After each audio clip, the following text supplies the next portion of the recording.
Hi and welcome. This video, we are talking about ancient Egypt, the wilderness and human mind, scarcity versus structure, abundance versus survival, and power versus freedom. And a few stories in human history have been as influential on belief systems as the biblical narrative of Egypt and the Exodus. And this is just a personal, I've done some research on this in history, and I think it is a story. At this time, when we were younger, took it as a history when it is a story. And then I think there are some historical facts in the Bible, but then there are also stories. So this one, I think, is a story. Egyptians lived in Israel at that time in the history, and also Jews lived Egypt. But I don't think they were slaves, and I do think that Egyptians built the pyramids, and that it wasn't slaves. So, and I did think there were different peoples at different times that actually ruled Egypt, the intermittent periods. And there were Semitic people that at one point did rule for a period of time, and then Egypt came back and took back their country. And then those people left. I don't know where they went, and I don't know what people that who they were or where they went. I'm sure they had to pass through different lands, and I'm sure Jews were in the area, were in Egypt at the time, were so they probably knew of it. They could have gone along on their exodus. We don't know. Probably was different type of slavery going on at different countries in that time. They would exchange slaves or different things. So there could have been some slaves that were Jews, but I don't think it was a huge. I don't think it was like a huge number of them. That's just what I currently believe at this time or know of at this time. So it's often told simply Egypt is bad, freedom's good, bondage is evil, wilderness is holy. And so we have that whole story of the Egyptians being bad and that they were enslaving people and treating them badly and making them build pyramids. When really, I think it was Egyptians building the pyramids, and I think it was quite amazing, and they provided food and housing, and anyone could have the Book of the Dead, and so they could have books of the dead, and their a book going forth is probably a better translation of that. So they were treating people well. Wasn't uh, bad living there. I think they were prosperous, and the people were prosperous there. But so when we slow down and examine the text, the psychology, the historical context, more honestly, we learn some more things about it. Egypt was not merely a place of suffering, and the wilderness was not merely a place of freedom. Both environments shaped human consciousness in different ways, and they still shape how we relate to money, security, authority, faith, abundance today. And so it's not just ancient history, it's a mirror. So we learned these stories, and they've affected us. So Egypt uh, was structure, order, and material abundance. The Bible acknowledges that many of the modern interpretations ignore Egypt worked. Egypt had advanced agriculture, food storage systems, predictable structure, economic stability, centralized authority, knowledge, wisdom, and education. And like from what I have studied, they were prosperous for a really long time. They were a very old civilization. So over all that time, I think they really evolved. And so they did have knowledge and wisdom and education, they were prosperous, and I think they evolved a lot, and I think that's how the book of going forth was able to come um, to work. When famine struck in ancient world, people went to Egypt. So in the Bible, it says all the world came to Egypt. They came to buy grain because there was famine everywhere else. Egypt was not chaotic. It was not primitive. It was one of the most sophisticated civilizations of the ancient world. Even after the Israelites, after leaving, remembered this clearly when we remember the fish we ate in Egypt at no cost. Also, the cucumbers, melons, leeks, onions, garlic.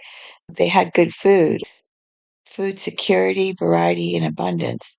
There was psychological safety of structure. Egypt represents something deeply human, the comfort of structure.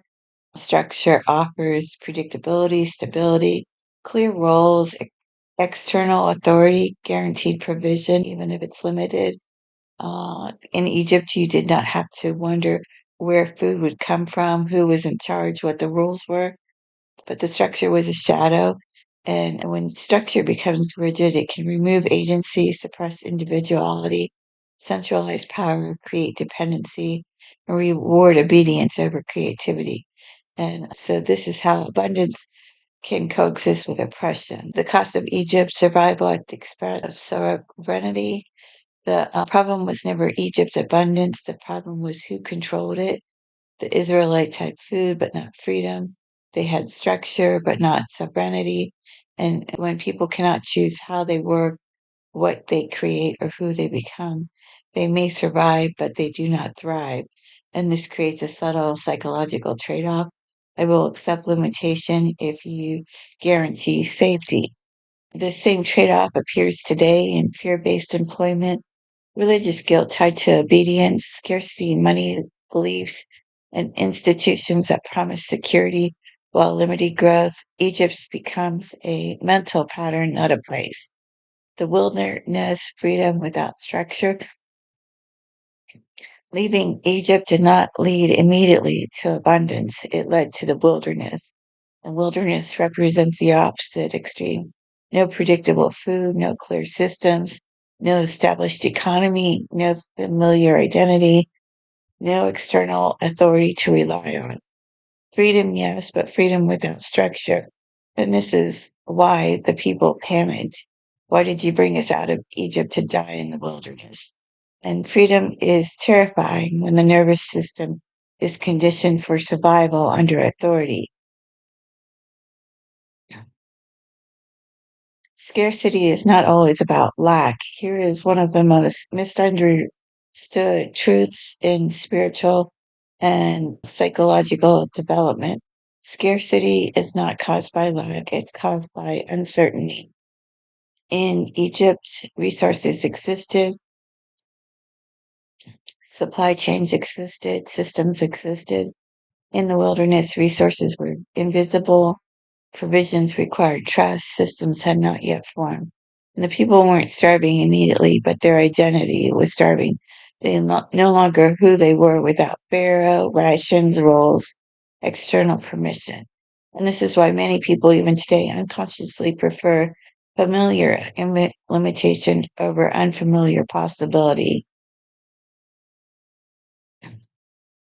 Abundance versus survival, two different states. So that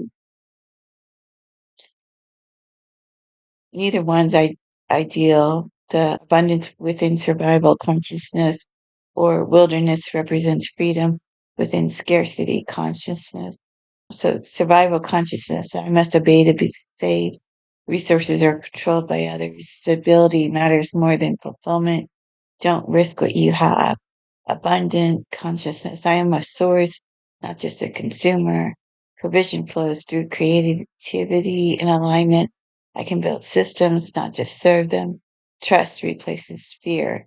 And the Israelites had abundance in Egypt, but did not have the abundance consciousness. Leaving Egypt was necessary, but not sufficient. And so why the wilderness had to happen, it was not punishment, it was deconditioning. Slavery conditions the nervous system to seek permission, fear autonomy, distrust inner guidance, and rely on authority figures. The wilderness removed all external guarantees so that inner trust could develop. And this is why the journey took so long, and not because the destination was far, but because the mind was conditioned. And so I don't think they were slaves in the way that we think of slaves, but it may be just maybe think of it differently, that they were slaves to this system. Um,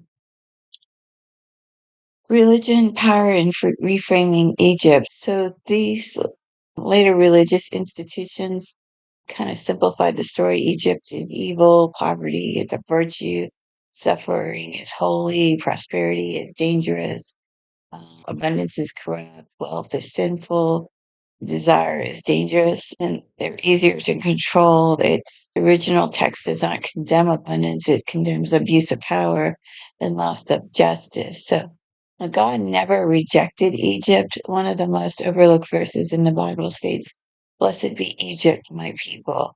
So this is extraordinary. Is extraordinary. It reveals God did not reject Egypt as a civilization. Prosperous cultures were not inherently evil. Spiritual truth was not confined to one group. The issue was not wealth, food, or structure. It was who owned the power and how it was used. And the modern parallel money, work, and belief systems today. So people get caught between jobs they hate and but depend on systems that provide but restrict, religions that promise salvation but shame desire, financial structures that reward obedience over creativity. So Egypt still exists, not as a nation, but as a mindset. And so does the wilderness. Some people stay trapped in scarcity, disguised as faith, suffering disguised as virtue, survival disguised as humility, and others leave the structure too quickly and fall into chaos, financial instability, spiritual bypassing, and rejection of all systems. So neither extreme is freedom. The true goal is abundance with sovereignty. The promised land was never about escaping structure. It was about creating a line structure, a system where people had agency, abundance flowed, justice existed, creativity was rewarded, and spirituality, material life coexisted. And this is the integration stage, not Egypt, not wilderness, but conscious creation. And what this means for you is, if you struggle with money, guilt, fear of success, shame around desire, conflicted beliefs about wealth and spirituality, ask yourself if you're still living under like this structure, this story over wandering the wilderness without system. So if you're still living in this story of either in Egypt or in the desert, and then the wilderness, and are you learning to build your own? Freedom without structure creates anxiety, and structure without freedom creates bondage. True abundance requires both. So final reflection, the Bible does not teach suffering as destiny. It teaches evolution of consciousness. egypt, Egypt shows what humans can build, and the wilderness shows us what humans must unlearn. And the promised land shows us what humans can become. The real exodus is not geographical, it's internal, and it's still happening. Both the Old and New Testaments are not trying to move away from ancient Egypt, they are trying to evolve beyond it while preserving what Egypt already mastered. And Egypt represents an advanced external civilization. The Bible represents the attempt to internalize that civilization into human consciousness. So, how the Old and New Testaments evolved toward and beyond ancient Egypt. Egypt as the benchmark, not the enemy. It was the most stable, prosperous, and organized civilization of its time, with the centralized governance, food security, economic planning, engineering, architectural, spiritual cosmology, moral order, with truth, balance, justice. Um, so it is just a core difference, external order versus internal order. Um, and this is even because people could all have the Book of Going Forward. People could have an internal order in ancient Egypt that I don't think it was aware of. I think there was things misunderstood in their book. They had stories and they had amulets or idols, but they had a lot of affirmations.